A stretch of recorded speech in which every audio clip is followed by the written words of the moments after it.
ओम नमो आदेश. मित्रांनो, आजच्या व्हिडिओमध्ये आपण बघणार आहोत नाथ संप्रदायातील नवनाथांच्या सामाजिक क्षेत्र व त्यांची महत्त्वपूर्ण स्थाने.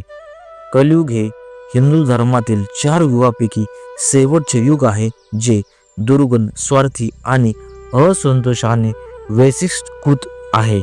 महाभारत युद्धानंतर या युगाची सुरुवात झाली व या कलियुगामध्ये जगत कल्याणासाठी भगवान श्रीकृष्णाच्या आदेशाने नवनारायणांनी नवनाथ स्वरूपी अवतार धारण केले व या नाथ संप्रदायाचा विभम कलियुगाच्या प्रारंभी झाला. नाथ संप्रदाय हा भारतातील एक शैव संप्रदाय आहे.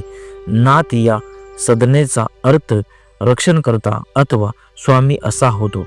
आदिनाथ म्हणजेच शिव व महादेव यांच्यापासून या संप्रदायाचा उगम झाला, म्हणून त्यांना नाथ संप्रदाय असे नाव मिळाले.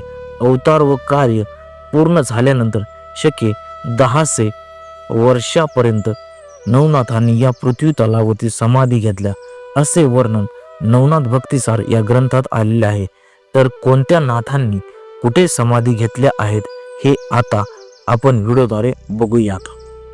बीड जिल्ह्यातील आष्टी तालुक्यातील सावरगाव येथे श्री क्षेत्र माहिंबा म्हणून प्रसिद्ध असलेले व तेथेच नवनाथांपैकी पहिले कवी नारायणाचा अवतार असलेले चैतन्य दादागुरु बडे बाबा मच्छिंद्रनाथ महाराजांची संजीवनी समाधी आहे. गुजरातमधील जुनागड जवळ गिरनार पर्वतावरील नाथ संप्रदायातील दुसरे हरिनारायणाचा अवतार असलेले चैतन्य गोरक्षनाथ महाराज यांनी दत्तगुरूंच्या ठिकाणी सेवत वास्तव्य केले. तेथेच अहिल्यानगर जिल्ह्यातील अहिल्यानगर वांभोरी रस्त्यावर डोंगरगड येथून मांजरसुंबा गावाला पोहोचल्यावरती गर्भगिरी पर्वतावर गोरक्षनाथगड आहे, जेथे गोरक्षनाथांनी काही काळ वास्तव्य देखील केले. या ठिकाणी प्राचीन दगडी मंदिर आहे, जेथे मंदिराच्या गाभाऱ्यामध्ये पाषाणाचे स्वयंभू मूर्ती देखील आहे. बीड जिल्ह्यातील पाटोदा तालुक्यामध्ये चिंचोली या गावामध्ये नाथ संप्रदायातील तिसरे म्हणजे करभजन नारायणाचा अवतार असलेले चैतन्य गहिनीनाथांची संजीवनी समाधी आहे. त्या गडाला गहिनीनाथ गड असेही म्हणतात. गहिनीनाथ हे नवनाथ संप्रदायाचा 9 महायोगीपैकी एक आहेत. चैतन्य गहिनीनाथ महाराज हे गोरक्षनाथ महाराजांचे शिष्य होते. बीड जिल्ह्यामध्ये शिरूर तालुक्यामधील येवलवाडी या गावामध्ये नवनाथांपैकी 4 अंतरिक्ष नारायणाचा अवतार असलेले चैतन्य श्री जालेंद्रनाथ महाराजांची संजीवनी समाधी आहे. चैतन्य कानिफनाथ महाराजांचे ते गुरु होते. अहिल्यानगर जिल्ह्यातील पाथर्डी तालुक्यातील मडी या गावामध्ये नवनाथांपैकी 5वे प्रबुद्ध नारायणाचा अवतार असलेले चैतन्य कानिफनाथ महाराजांची संजीवनी समाधी आहे.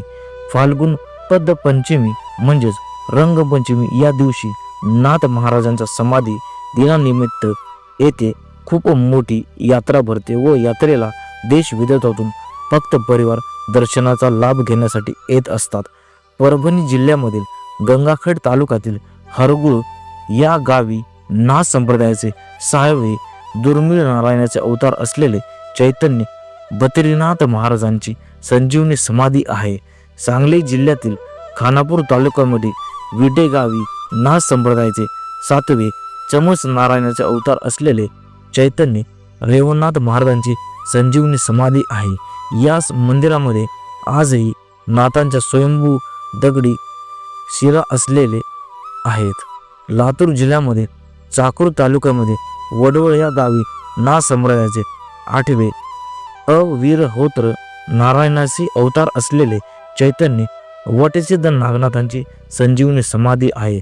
व त्याचप्रमाणे मित्रांनो, नवनाथांपैकी 9वे पिंपलायन नारायणाचे अवतार असलेले चैतन्य चरपटी महाराजांस तसेच चैतन्य चौरंगी महाराज व चैतन्य अडबंगी महाराज हे अद्यापि पृथ्वी तलावरती गुप्त भ्रमंती करत आहेत. तर मित्रांनो, तुम्ही या नवनाथांची समाधी क्षेत्राला अवश्य भेट द्या व अशाच नवनवीन व्हिडिओ बघण्यासाठी व्हिडिओला लाईक करा व चॅनलला सबस्क्राईब नक्की करा. ओम नमो आदेश. अलख निरंजन.